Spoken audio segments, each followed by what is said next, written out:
How are racehorses, a $30,000 10-course meal, Madison Square Park, and Winston Churchill connected? The answer? A trip to America to visit President Theodore Roosevelt with a stop in Medora, North Dakota, to tour TR's newly established Elkhorn Ranch in 1884. Nope, absolutely none of that is true whatsoever. But I do know a bunch of other stuff that is. Find out tonight while together we enjoy Drinking Through History.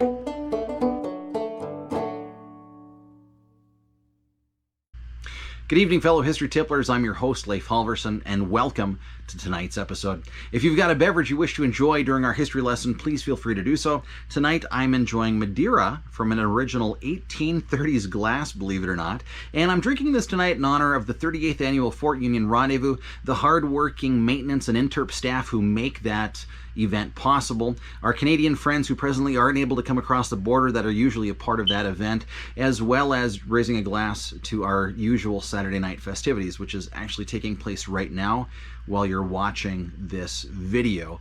I'm not missing out. I'm actually there right now, but thanks to being able to pre-record ahead of time and the amazing wonders of video editing, I'm actually there right now. I would encourage you to have something on standby with you ready to cleanse your palate, perhaps a glass of water on standby, so that your taste buds can better enjoy the drink that we'll be building later on in the episode. So to begin to answer our question, which will eventually lead us to tonight's drink, we obviously are going to have to look to history. Now, in episode 2, we went back to the year 1944, and while Winston Churchill didn't go to visit Theodore Roosevelt to check out his Elkhorn Ranch, Churchill, by the way, would have only been about 10 years old at that time, the year 1884 actually does play a role in tonight's episode. But before we get there, we've got to go back to the year 1859. Leonard Jerome. He was a bit of a character and definitely had some flamboyance. He'd done very well with investments, both in railroads and in newspapers, and by the age of 40, was known as one of the wealthiest men in New York. I'm 40 years old and have a Con 88 HO trombone with a rose brass K-bell and drive a very sexy, low-mileage 2000 Dodge Dakota pickup truck in eastern Montana. So, I guess you could say things are getting pretty serious. He was also known for his fine racehorses, costly carriages, tempestuous love affairs, as well as splendid parties that he would put on. So Mr. Jerome hires a guy by the name of Thomas R. Jackson to build him a mansion that would stand out prominently from all of the rest that are surrounding the Madison Square Park, to the tune of $200,000. Now that's a decent chunk of cash today, let alone a massive chunk in the year 1859. Jackson does just that, building Mr. Jerome what was originally a 6-story mansion with carved stone balconies and a dining room that could seat 100 guests at the corner of 26th and Madison Streets. As time would go on, it would also have horse stables out back that were carpeted, by the way, and paneled with walnut, because, I mean, who doesn't need that? As well as having a 600-seat private theater, which was completed in 1865, which may come in handy if you're a guy like Mr. Jerome, who had a thing for actresses. He would host a number of lavish parties at his mansion, including one such party that served his guests a 10-course dinner in which his guests consumed a staggering 1,000 bottles of wine, costing him $30,000 for just that evening alone. Now, Mr. Jerome and his family would only live at the mansion until 1867 before moving to Brooklyn, which also happens to coincide with the closing of the former American Fur Company's fur trading post, Fort Union. That's right, the longest lasting fur trading post in all of America. 39 years in operation from 1828 to 1867. Link below. Mr. Jerome was the vice president of the American Jockey Club, whom he'd actually built the mansion for, which is why he and his family didn't live there for too long of a time. From 1868 to 1881, he leased the mansion to the Union League Club for $18,000 annually.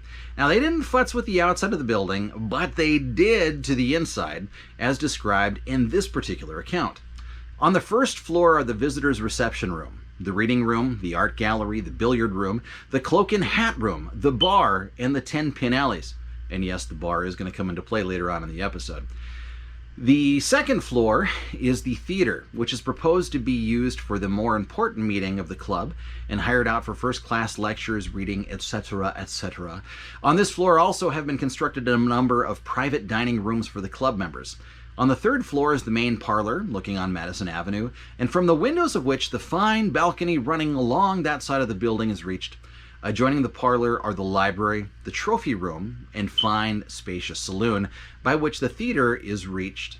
On the 3 remaining floors are bedrooms, elegantly furnished, intended for the occasional accommodation of members and for the purposes of hospitality.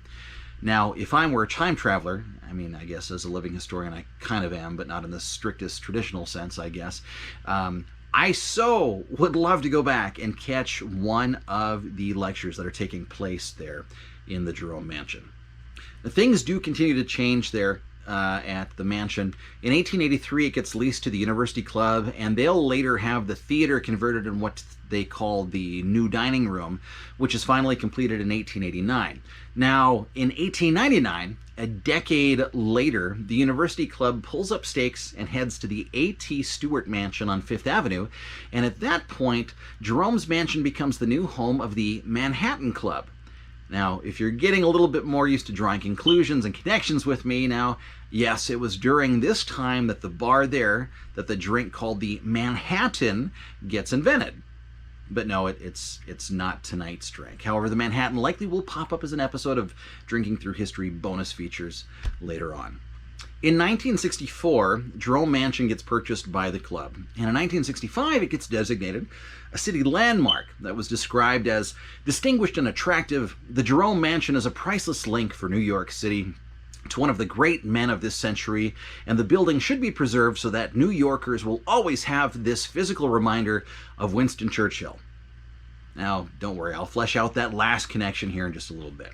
Also in 1865, the club's membership was in decline, and the cost of operating the place put them in the red, so they put the mansion on the market for $600,000, and after 17 months of no bites, along with the fact that it's now this landmark, the club ends up filing a suit against the city in which they claim it had been deprived its right to dispose of the place.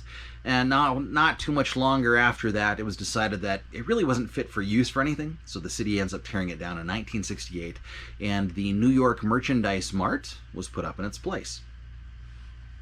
So why the heck would Jerome Mansion be some kind of tribute and link to Winston Churchill? Well, it starts with Leonard Jerome himself, who, if you hadn't noticed, had a bit of an epic mustache.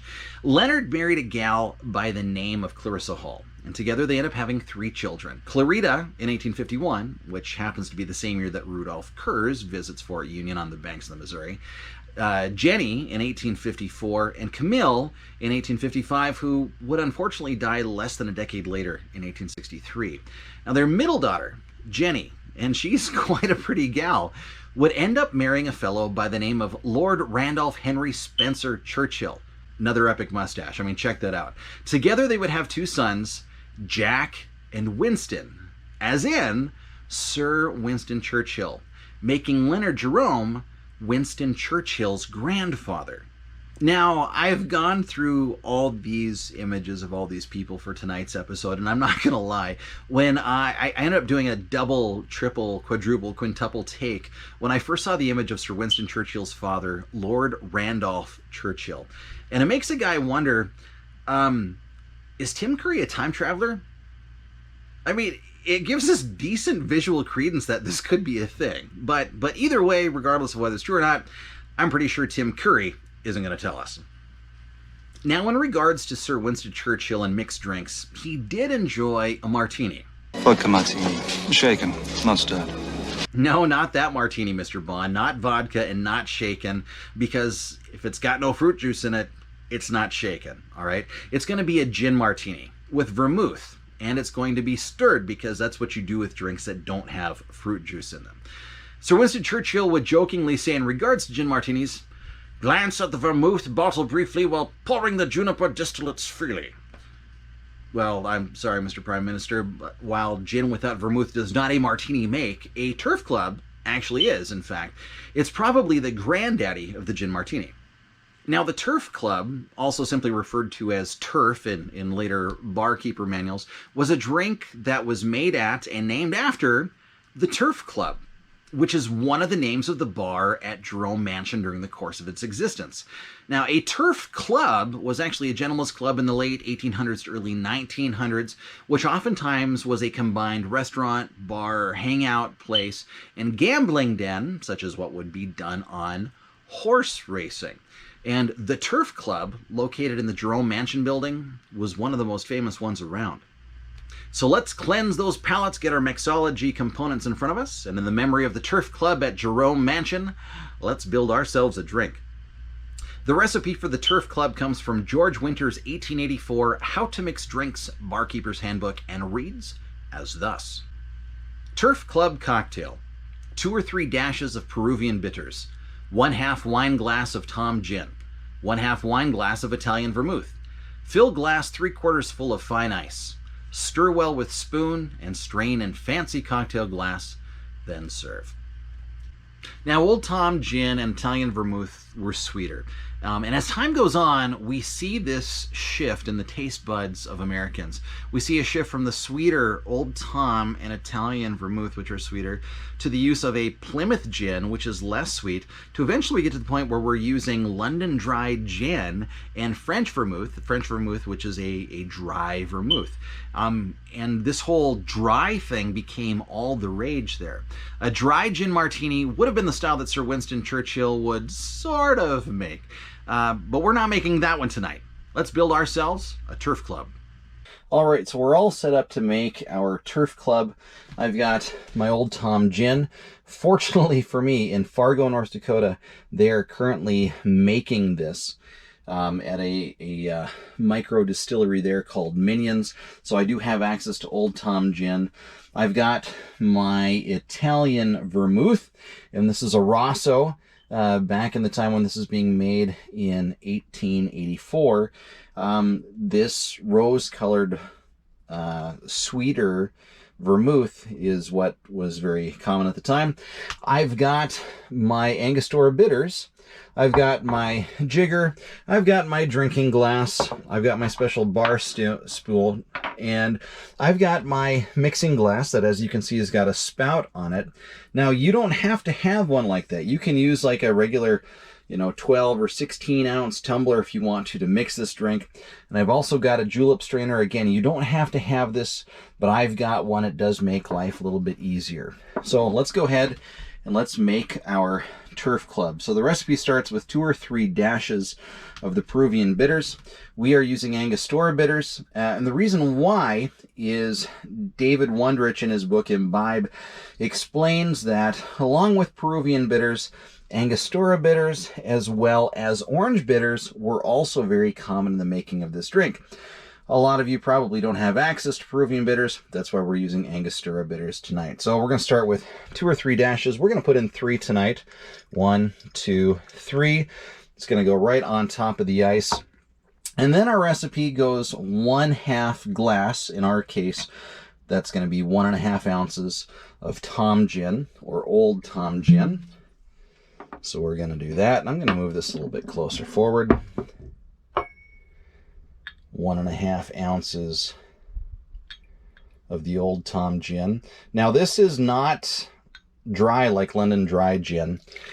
Juniper will come through, but there's a lot more of botanicals that come through, and it's a lot sweeter. And then we've also got 1/2 glass, or 1.5 ounces in this case, of Italian vermouth. So we're going to put our Italian vermouth in there on top.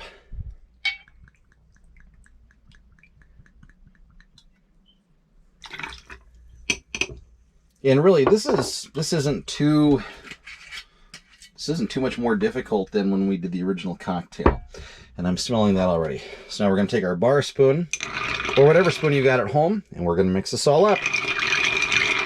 And you're going to mix till the side of the glass starts feeling cooler.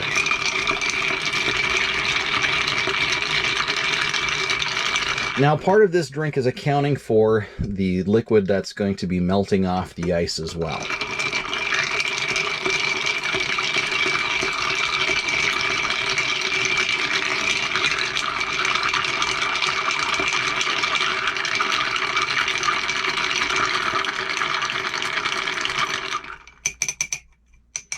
All right, now I'm going to take that julep strainer. I'm going to set that in on top. And we are going to pour it into our glass.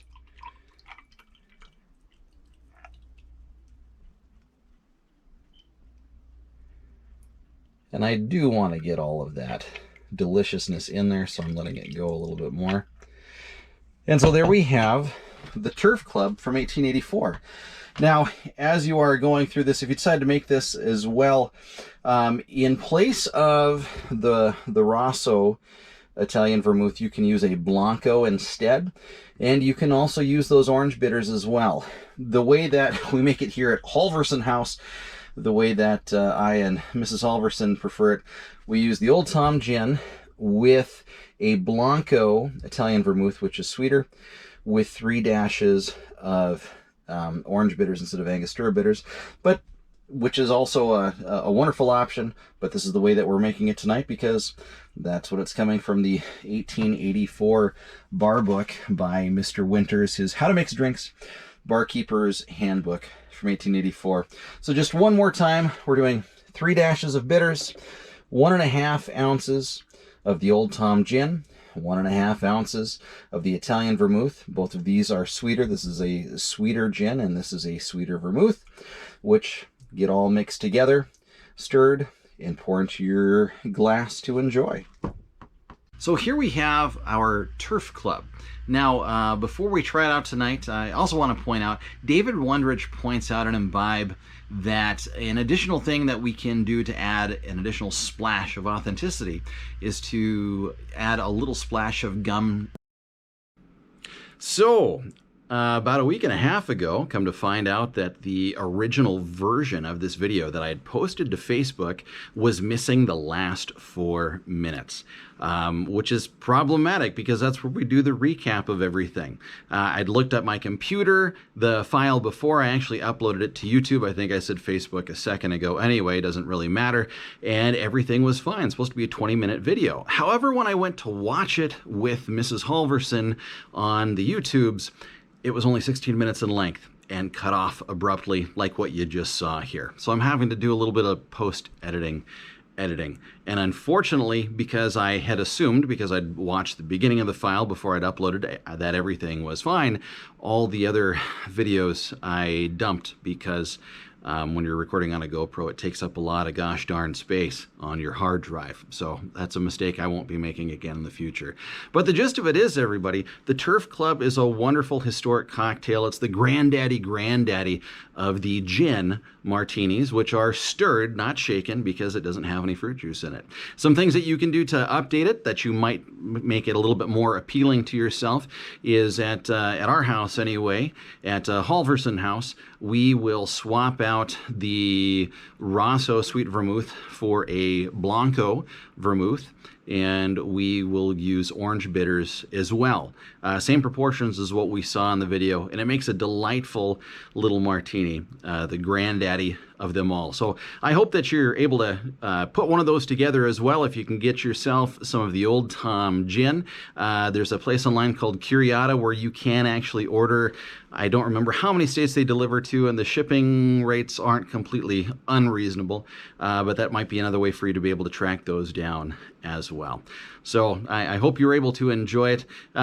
If you were able to make it through yet another episode of this and enjoy history like this with some added humor, as well as learning about the people who are responsible for sharing history and things of that nature, I'd really encourage you to check out my buddy Brandon Delvo's podcast called The Past Less Traveled. That's with 2 L's in the end. I'll have a link in the description down below, as always. Check it out. It's good stuff. I think that you'll enjoy it. That's all that I've got for this week. Hope that you were able to enjoy this with a friend, historic tipplers or not, and would encourage you to do so if you've got the opportunity because, well, it's always better when we history together. I'm Leif Halverson, and I look forward to the next time we can enjoy it together, drinking through history.